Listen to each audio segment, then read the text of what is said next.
Hello everyone, it's Shadow the Shapeshifter here, and I had some spare time, so I just decided, hey, why don't I just make a big airplane?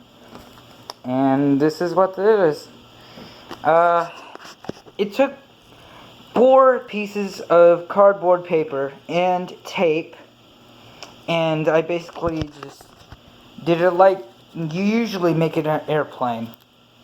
Except I made the paper bigger by combining all 4 of them, and I made this.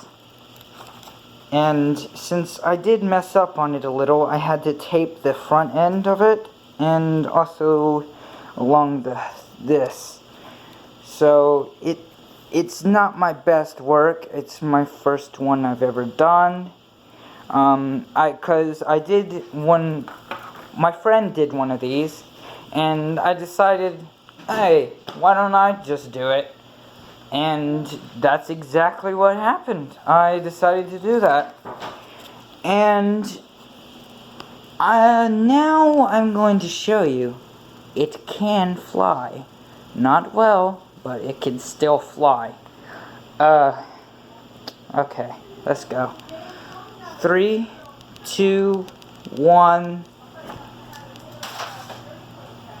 There we go. Now time for the retrieval.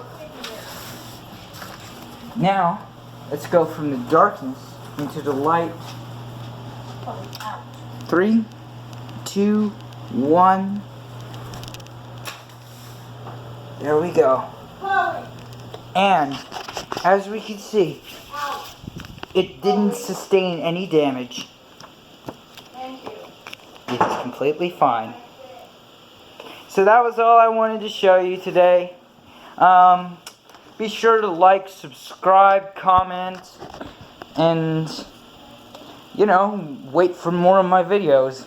It might take a while for me to get videos, because I'm basically doing all my stuff on my phone, so it's not going to be very high quality videos, but what do you expect? Anyways, see you all later. Till the next video. Bye, every pony.